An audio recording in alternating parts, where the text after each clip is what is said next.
Hi all, Jez here from UHQ. Just a quick update of some of the exciting new features we've added into UHQ for students and for staff based on your amazing feedback. So for students, really simply, we have added in a new ability for students under the support tab, and this is on the secondary/older student platform, to be able to just request a check-in. So they can still write a message. We've added some text here, but they can also simply click on the circle for need to talk, and they can hit submit, and then it will say that that's been sent through to the member of staff. And how will that now look on your dashboard? Well, if you log in, again, you'll still only see your students, but you'll be able to see the check-in requests that have come through. So that's the one that's just come through from me. If you click on the name, it'll give you some more information, whether a message has come through, check-in request, or both, and the time. And you are able then to say, yeah, I spoke to that student, a check-in has been completed, and all is well, hopefully. Or maybe you have to then action it further.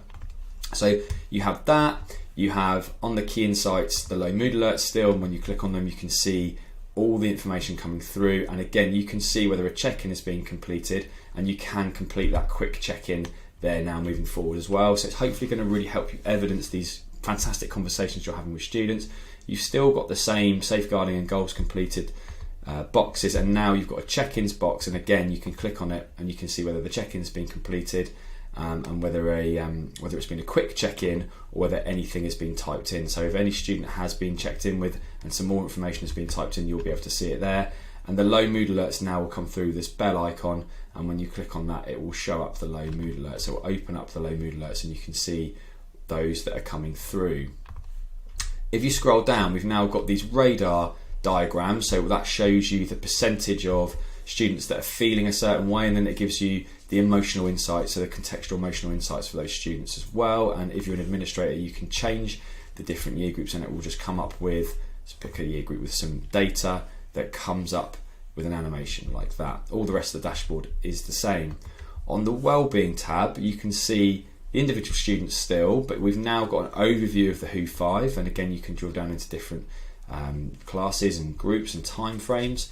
And when you go to the individual students, you can see we've just slightly condensed it here, and you will be able to complete your quick check-ins using the speech bubbles here. So if a quick check-in's been completed, just tick it, and then that will be logged back on the dashboard that a check-in has been completed. So I'll go to the check-ins box, you can see that's just happened there.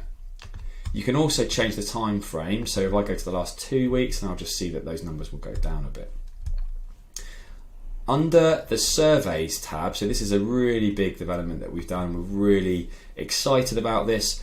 Under surveys, you will now see a host of surveys, and those that appear with an eye on initially will give you information about that survey. It's a psychologically verified survey via our clinical psychologist, but also through the powers that be, and that's generally the Anna Freud Centre, and it will give you that information. And if it's bold, it means it's been enabled, which means it's going to be sent out, but they'll all be disabled to start with. So if I click on disable the survey, it will grey out that survey. If I find it now, it's there, the anxiety assessment's greyed out and it's not live. If I want to send it live, then I can click on enable the survey, and then I can go into that survey. So it'll be listed here, and you can change it alphabetically. I can go to edit the survey, and then I can choose the schedule when it's going out. I've got the information at the top. The frequency, the status, whether it's live or not, and then the audience can just be specific year groups or specific classes.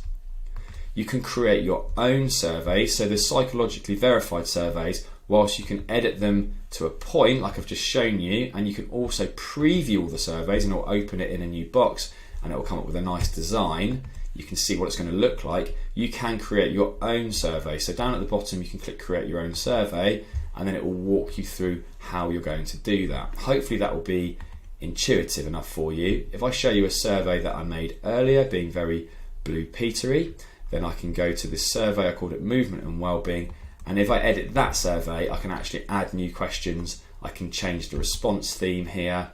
I can add a weighting to the different responses, and again I can do all the other things like how it comes out, and percentage-wise what it looks like, and the frequency and so on and so forth. When you log in as a member of staff, you can go to the All Students tab, and now you can generate QR codes for any students you feel might benefit from logging in with a QR code rather than logging in the normal way. So you can view all QR codes for all your students, or you can select a class and you can go to the class here, and then if you click on the circle it will select all students, or you can select individual students here as well, and then scroll to the bottom, generate login QR codes, hit go, and it will produce the QR codes that you can then print. Please be aware of the security notice, so we want to make you aware that if you print these off, the students could use each other's QR codes to log in, and it's really important they don't do that. I imagine you use QR codes for some of your other EdTech applications as well, so you can do that for any year group you like. A lot of our schools have asked to use this for younger students especially, and just please read the security notice there. Another small feature is when you go to the different tabs, you can actually go back. So you can just click on My Students and it takes you back rather than having to go all the way back to the beginning of the dashboard. You'll notice that as well. One more thing to add in is that your older students, so if they're in year 10 and above, then their dashboard will look different. So it'll look a bit like this. So we've got the lighter version and we've got the dark version. The avatar is smaller. They can still update their avatar by going to profile settings and go to the avatar. So you still have it, but it's a bit smaller, looks a bit sleeker, looks a bit more modern, and hopefully therefore the engagement will be higher with the students. Any questions about any of these new features, please don't hesitate to get in touch with us. You can do that via uhq.co.uk, or if you have our email then you can ping us through an email, and we'll speak to you soon. Thanks so much.